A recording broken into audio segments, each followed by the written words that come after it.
My name's Aaron Hardy, and this is my feature film pitch. Uh, this film appeals to me a lot because I've always been interested in the things people keep to themselves, not necessarily secrets or anything, but things they don't talk about and how that affects them, or when they're talked about, how it affects them, and that's always kind of been a fascination to me. So I decided to go ahead and play with that idea with this film. The film's called True Intentions, and it's an anthology film that follows four different dates going on at the same time, on the same night, in the same restaurant, and how secrets and lies and true intentions affect the outcome of their stories and what happens to them.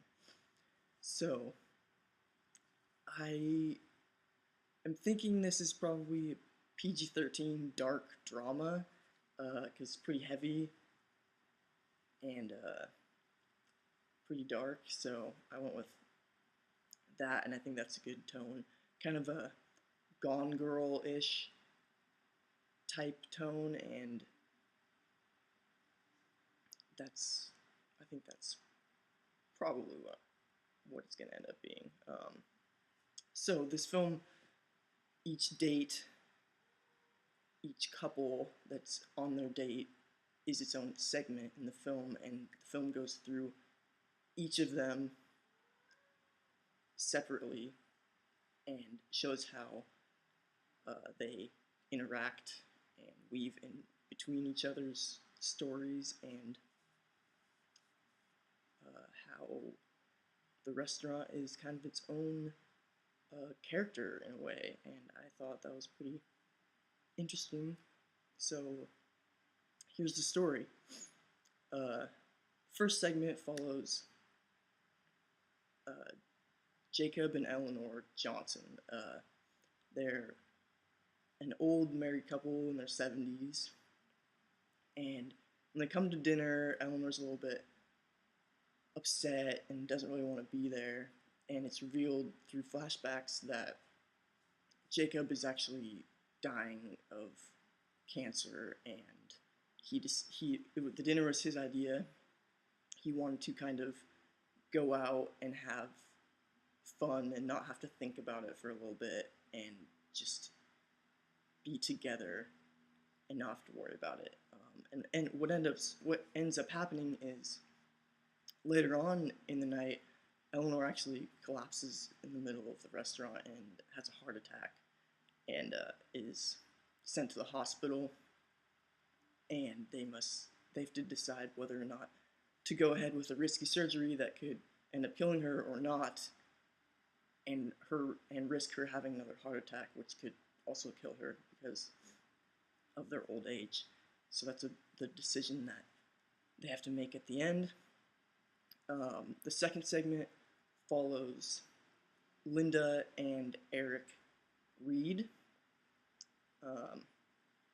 a mid-30s married couple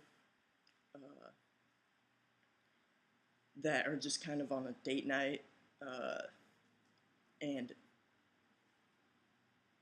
Eric goes ahead and he's late to dinner, and this kind of upsets Linda. So there's already a little bit of tension there, and he immediately starts drinking and getting drunk, and she doesn't like that either. And it's revealed that he was late because he's having an affair with another woman, and other flashbacks go ahead and show them deciding that he's going to tell her about it that night and ask for a divorce so they can be together. So he's just having a hard time. He's trying to psych himself up by getting drunk.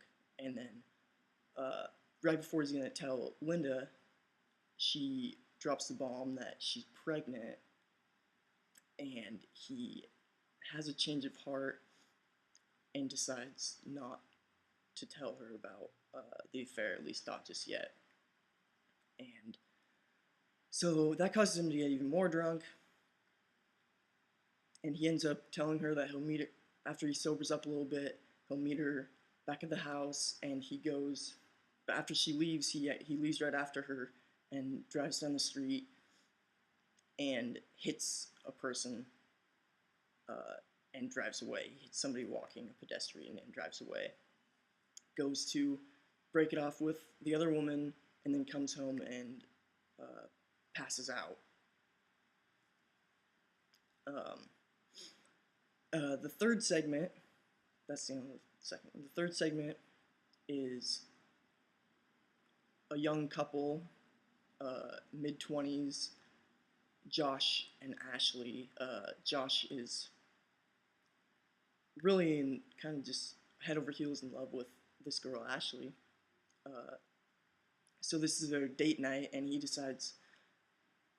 Before then, it shows in flashbacks. It reveals that him buying an engagement ring and him practicing proposing to her, and then he eventually does work up the courage to ask her to marry him, and she's flattered, but it's kind of, she says no. She says it's too soon. They should be focusing on their careers, and they're not ready to get married yet. So this upsets Josh, and they end up having a huge argument that disrupts the whole restaurant, and they're either asked to leave. They're asked to either leave or quiet down as to show some respect for everybody else in the restaurant. So Josh is kind of fed up, and he leaves, and he walks down the street. He says he's walking home, so he's walking down the street, and he gets hit by a drunk driver, Eric, from the segment before, and a man sees this happen and calls an ambulance, and later on, when he wakes up in the hospital, Ashley's there, and she is wearing the engagement ring, and he is just really happy about that, happy that he's alive, and happy that she decided that she wants to marry him. And then the fourth segment takes a bit of a darker turn. It's a young couple on a blind date, Maggie and Todd. Maggie's really excited and nervous about the date, and so they go through the awkward introduction stage and getting to know you stage, and then they end up having a pretty good time together, having fun, drinking, talking, reminiscing, and stuff like that. And it's alluded to in flashbacks that Todd is the blind date killer, serial killer, as he's watching the news in his apartment on TV with just the creepiest smile on his face, and he's just kind of obsessed with himself and that people can't catch him and everything. So later on, when Maggie's on the phone at the restaurant outside, he slips something into her drink, and she starts to feel the effects, and she just thinks she's drunk, so she apologizes, and Todd offers to drive her home because she obviously can't drive, and she obliges. He says thank you, so they head out. He uses Eleanor's heart attack commotion of the restaurant to skip out on the check and basically drag her to her car because she can't walk. And later, when he's driving, he's just telling her that everything's going to be okay, she's going to be home soon, and he had a really good time, and just being really creepy about it. And he's actually driving into the woods, and the next thing it shows is a news report about Maggie's missing persons report a few days later, and Todd is watching that with a big smile on his face. And so that's how that one goes. And these are just, I didn't really want to spoil the endings, and I'm not completely sure if I want to go all the way through each story from beginning to very end, or end at those spots and then show the aftermath in a sort of a fifth act denouement segment So that's still up in the air, but there's definitely some other things that happen after this stuff, but that's the gist of it, and that's my pitch, so thank you very much.